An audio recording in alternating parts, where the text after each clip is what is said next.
오늘부터 이제 출애굽기를 시작합니다.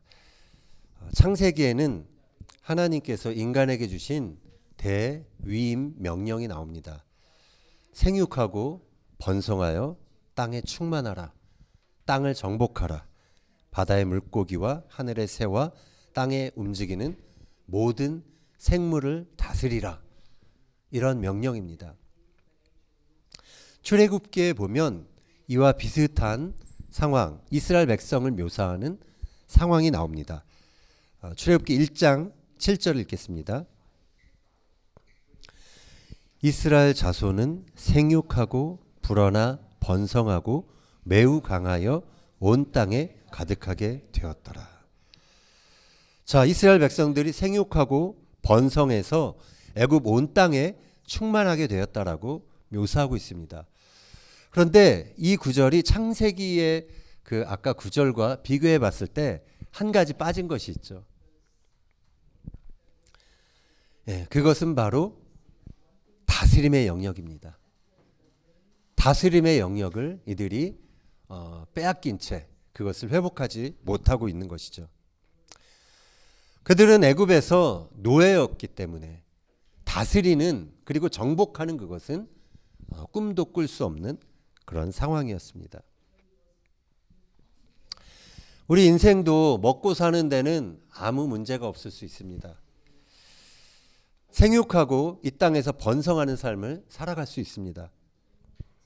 그러나 다스림의 영역을 회복하지 못한 채 우리는 무언가에 묶여서 그렇게 살아갈 수 있다라는 것입니다. 자유를 갈망하지만 애굽의 세력 같은 어떠한 존재, 어떠한 힘이 우리를 붙잡고 억누르는 그런 것을 우리는 그냥 놔둔 채 살아갈 수 있습니다. 그 때문에 우리는 하나님께서 열어가실 그러한 미래를 살기보다는 그냥 과거에 머물러서 아니면 그냥 현상을 유지한 채 그저 살아가게 됩니다. 그러한 우리에게도 출애굽이 필요한 것입니다.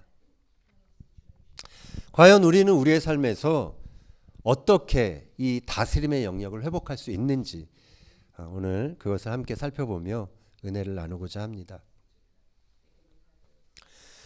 누구의 지배를 받는가? 그것이 우리의 삶을 결정합니다.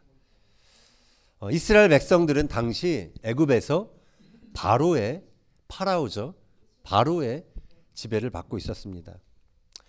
바로는 최고의 신으로 숭배되는 태양신 레의 아들로 여겨지던 인물이었습니다. 이 땅 위에서는 신의 대리자로서 그렇게 군림하던 자였습니다. 이 세상의 질서를 유지하고 만물을 통치하는 그러한 권력자였습니다. 자, 그런데 출애굽기서에서 묘사하는 바울의 특징, 바울이 아니라 바로의 특징이 있습니다. 먼저 그는 이름이 없다라는 것입니다. 파라오는 고대 이집트를 통치하던 그 지도자, 통치자의 통칭이지 이름이 아닙니다. 출애굽 당시 바로는 어떻게 묘사되냐면 요셉을 알지 못하는 새 왕이다. 그렇게 묘사가 되어 있습니다. 알지 못한다. 이게 히브리어로는 로야다입니다. 알지 못하는 그런 왕으로 묘사되고 있죠. 그 왕은 또 모세에게 이렇게 말합니다. 나는 여호와를 알지 못한다. 여기서도 로야다가 사용이 되어 있습니다.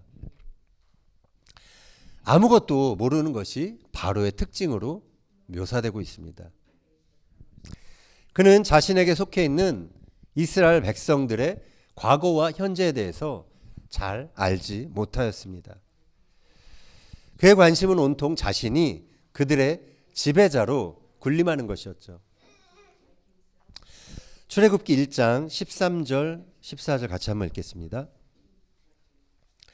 이스라엘 자손에게 일을 엄하게 시켜 어려운 노동으로 그들의 생활을 괴롭게 하니 곧 흙 이기기와 벽돌 굽기와 농사의 여러 가지 일이라 그 시키는 일이 모두 엄하였더라. 자신들에 대해 아는 것도 없고 관심조차 없는 왕 밑에서 이스라엘 백성들이 하는 노동은 그야말로 고된 노역이라 할 수 있었던 것입니다. 이 구절에서 일이라는 단어가 나옵니다. 히브리어로는 아보다인데요. 아바드, 노동하다, 일하다, 종살이하다 이런 뜻입니다. 아바드라는 표현이 계속 쓰이고 있습니다. 자, 하나님은 아무것도 모르는 이 바로와는 달리 이스라엘 백성들의 모든 상황을 아시는 자로 성경에서 묘사되고 있습니다. 출애굽기 2장 24절 이하 읽겠습니다. 하나님이 그들의 고통 소리를 들으시고 하나님이 아브라함과 이삭과 야곱에게 세운 그의 언약을 기억하사 하나님이 이스라엘 자손을 돌보셨고 하나님이 그들을 기억하셨더라. 자, 한글로는 기억하셨다라고 표현되어 있지만 히브리어로는 야다라고 표현되어 있습니다. 하나님이 그들을 아셨다라는 것입니다.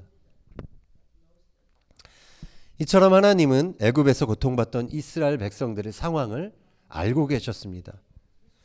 하나님은 땅에서 벌어지는 일들을 듣고 또 기억하고 보고 아시는 분이신 것입니다. 하나님은 우리가 탄식하고 있는 어려움도 들으시고 기억하시고 보고 알고 계시는 분이십니다. 우리 인생에서 고통받는 지점을 아시는 분이신 것입니다.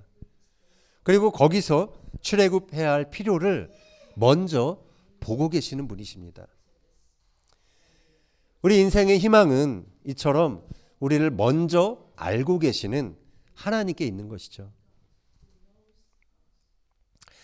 하나님은 바로와 맞서기를 주저하고 있는 모세에게 다음과 같이 말씀하십니다. 출애굽기 3장 12절 읽겠습니다.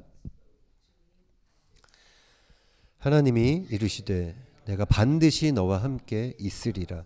내가 그 백성을 애굽에서 인도하여 낸 후에 너희가 이 산에서 하나님을 섬기리니 이것이 내가 너를 보낸 증거니라. 자, 여기에 섬긴다라는 단어가 있죠. worship. 근데 이것도 아바드라는 동사로 쓰이고 있습니다. 하나님이 여기서 출애굽의 목적을 말씀해 주시는 것이죠. 그것은 그들이 애굽에서 인도하여 낸 그들을 하나님께서 애굽에서 인도해 낸 후에 하나님을 섬기는 하나님을 예배하는 백성으로 세우겠다라는 것입니다. 출애굽의 목적은 이스라엘 백성들이 단지 그냥 정치적인 압제에서 해방되는 것 그것만이 아닌 것이죠. 궁극적인 목적은 하나님을 섬기고 예배하는 그분의 영광을 드러내는 백성을 만드는 것입니다. 당시 이스라엘 백성들은 바로의 압제 아래 신음했습니다. 바로가 이스라엘 백성들에게 요구했던 것은 일하라라는 것입니다. 아바드. 히브리어로 일하다는 아까 아바드라고 그랬죠. 바로는 이스라엘 민족의 가치를 그들이 만들어내는 노동의 양으로 평가했습니다. 그래서 그들을 놓아줄 수가 없었던 것입니다. 이러한 바로의 밑에서 이스라엘 민족이 해야 할 일은 아바드, 고된 노동이었던 것입니다. 그러나 하나님은 이들이 애굽에 머물면서 고된 노동으로 신음하고 살아가야 할 존재가 아님을 아셨습니다. 이스라엘 백성들은 하나님이 약속하신 땅에 가서 하나님을 섬기며 예배하는 그분의 영광을 드러내는 존재로 살아가야 했던 것을 하나님은 아셨습니다. 이스라엘 백성들은 그래서 단지 노동하는 존재가 아니었습니다. 그들은 예배하는 존재였습니다. 예배하는 자, 이것이 바로 하나님 나라 백성의 그러한 그 정체성이라는 것이죠. 우리가 아까도 살펴봤지만 흥미로운 게 이 구절에서 사용된 것이 똑같이 섬기다라는 것, 예배하다라는 것이 아바드라는 똑같은 동사라는 것입니다. 하나님은 이스라엘을 아까 바로 밑에서 그냥 아바드, 노동하던 그러한 자가 아니라 하나님을 섬기고 예배하는 그러한 사람들로, 백성들로 만들기 원하셨던 것입니다. 그것은 지금도 마찬가지입니다. 하나님은 우리가 이 세상에 권력을 가진 자 밑에서 단순히 그냥 노동만 반복하며 사는 사람들이 아니라 궁극적으로는 하나님 한 분만을 섬기고 예배하는 그 정체성을 가진 백성들로 만들기 원하신다라는 것입니다. 출애굽기에서 묘사되는 하나님은 바로와 달리 이름을 가진 그러한 분으로 묘사됩니다. 모세가 묻죠. 내가 하나님 어떻게 소개해야 되겠습니까? 하나님의 이름을 묻습니다. 그때 하나님이 이렇게 말씀하십니다. 출애굽기 3장 14절 읽겠습니다. 하나님이 모세에게 이르시되 나는 스스로 있는 자이니라. 또 이르시되 너는 이스라엘 자손에게 이같이 이르기를 스스로 있는 자가 나를 너희에게 보내셨다 하라. 자, 모세에게 어떻게 말씀하셨냐면 히브리어로 에흐에 아샬 에흐에, 그렇게 표현을 하셨습니다. 영어로는 I am who I am, 한국어로는 나는 스스로 있는 자다, 이렇게 번역이 되어 있습니다. 그러나 이것은 좀 이 히브리어의 의미를 잘 살리지 못한 번역이라는 생각이 듭니다. 이 말은 헬라어로는 에고 에이미 호온이라고 번역이 되어 있는데요. 이것은 스스로 있는 자, 존재의 근원이라는 뜻입니다. 자, 그런데 하나님에 대해서 이렇게 그냥 번역하면 하나님은 그냥 한마디로 하면 그리스 철학자들의 하나님, 그런 의미로 전달이 될 수 있습니다. 근데 유대인들은 이것을 어떻게 이해하고 있냐면 미래 시제의 하나님, 이 에흐에가 미완료태로 미래를 나타내는 그러한 동사인 것입니다. 그래서 I will be what I will be, 영어로 번역하자면 이러한 뉘앙스로 번역하는 게 좋다라는 것입니다. 나는 미래 시제의 하나님이라는 것입니다. 미래에 행동하는 하나님이라는 것입니다. 이 말은 내가 어떤 하나님인지는 너희가 앞으로 내가 하게 될 그 일을 통해서 알게 될 거야 라는 것입니다. 모세나 이스라엘 백성들은 하나님이 행동하시기 전까지는 그분이 누구이신지 잘 경험적으로 알 수가 없었습니다. 하나님은 지금 모세에게 자신의 이름을 알리시며 그의 믿음에 도전하고 계시는 것입니다. 내가 이전에 너희가 본 적이 없는 일을 행할 거야. 노예제도, 그것은 피할 수 없는 삶의 조건이 아니야. 애굽제국, 그것은 결코 무너뜨릴 수 없는 난공불락의 석이 아니란다. 너희가 비록 힘없고 약한 작은 민족이라 할지라도 너희의 운명을 하늘에 맡긴다면 너희는 위대한 일을 보게 될 거야. 너희도 위대한 일을 하게 될 거야 라고 하나님은 지금 말씀하고 계시는 것입니다. 이스라엘 백성들에게 필요했던 것은 이렇게 자신을 알리신 이 하나님에 대한 믿음이었던 것입니다. 이 하나님에 대한 믿음으로 그들이 행동할 때 그들은 더 이상 다스림을 받는 대상이 아니라 하나님을 섬기며 이 땅을 다스릴 수 있는 백성으로 거듭나게 된다는 것입니다. 출애굽기는 이처럼 바로와 하나님을 비교하고 있습니다. 너희는 그리고 지금 누구에게 속해 있느냐라고, 그리고 너희는 누구와 함께 너희의 미래를 살아갈 것인가, 그러한 질문을 우리에게 던지고 있는 것입니다. 성경의 하나님은 행동하시는 하나님이십니다. 그냥 관념 속에 머물러 있는 분이 아닙니다. 고통받는, 괴로워하는 백성들의 역사 속에 개입하셔서 현실을 바로 잡으시는 분이십니다. 제국이 아무리 강력해도 그것을 흔들고 역사 속으로 사라지게 하실 수 있는 분도 하나님이신 것입니다.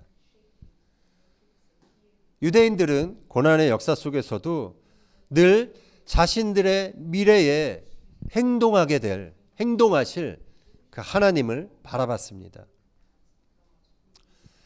우리가 잘 알고 있는 유대인들의 역사, 유대 민족만큼 고난을 경험한 민족도 이 세상에는 없습니다.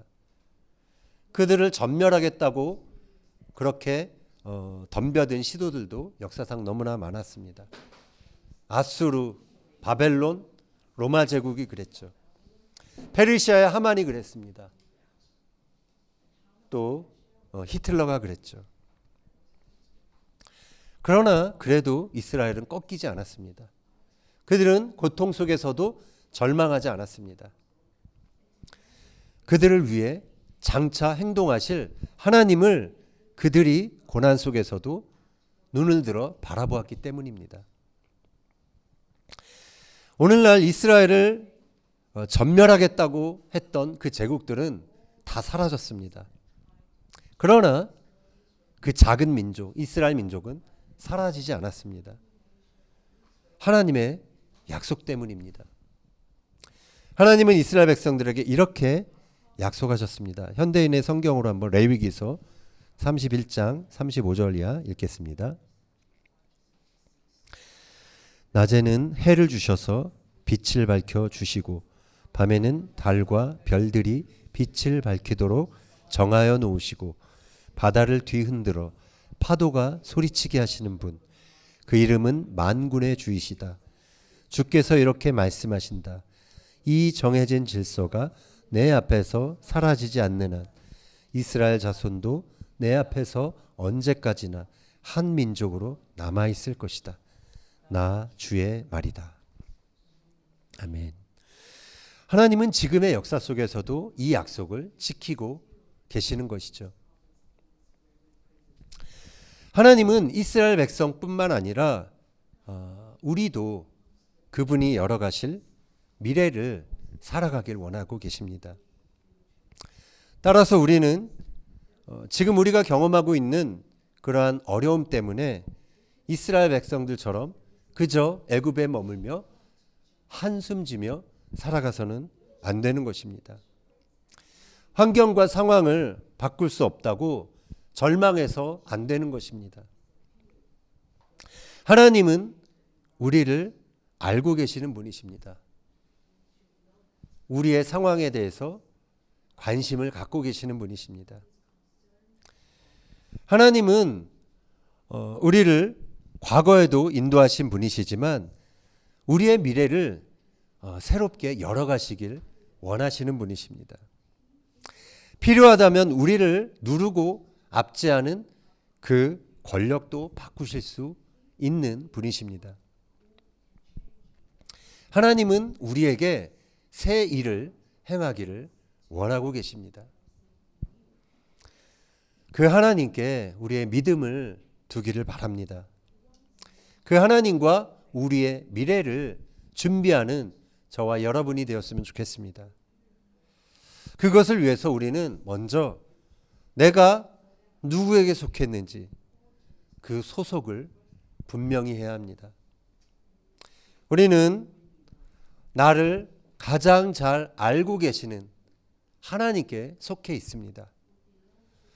우리의 인생은 우리의 미래를 위해서 행동하실 그 하나님께 속해 있는 것입니다. 다스림의 권세는 세상의 주권자가 그냥 우리에게 주는 것이 아닙니다. 높은 지위를 차지했다고 해서 우리가 다스릴 수 있는 사람이 자연적으로 되는 것도 아닙니다. 다스림의 권세는 오직 하나님 한 분을 경외하며 그분을 섬기는 거기서 나오는 것입니다. 하나님을 예배하는 데서 그분의 영광에 주목하고 그분의 하실 일을 주목하고 그분을 향한 강한 믿음을 갖고 있는 거기서 다스릴 수 있는 권세가 나오는 것입니다. 그래서 예배가 중요한 것입니다. 우리가 예배할 때 하나님께 주목할 수 있습니다. 하나님의 영광에 대한 그 기대와 믿음을 회복할 수 있는 것입니다. 우리가 그럴 때 우리가 실질적으로 그냥 작고 미약한 자라 할지라도 우리는 이 땅을 향해서 세상을 향해서 권력자를 향해서 선포할 수 있는 것입니다. 믿음으로 다스림의 그 어떤 권위를 우리가 사용할 수 있는 것입니다. 하나님 한 분을 예배하는 자에게 허락하시는 것이 바로 다스림의 권세인 것입니다. 바라기는 2023년 이 새해에 여러분의 직장과 가정 그리고 학교에서 출애굽의 역사를 경험하는 그러한 한 해가 되기를 바랍니다. 과거 나에게 그냥 익숙한 그 자리에 그냥 머물러 있지 말고 하나님이 정말 이끌어내시기 원하시는 가나안이 어디인지 우리가 바라보며 그렇게 함께 하나님과 전진하는 저와 여러분이 되었으면 좋겠습니다. 생육하고 번성하고 땅에 충만한 그것을 넘어서서 하나님의 청지기로 다스리는 권세를 회복하는 우리 모두가 되기를 예수님의 이름으로 축원합니다.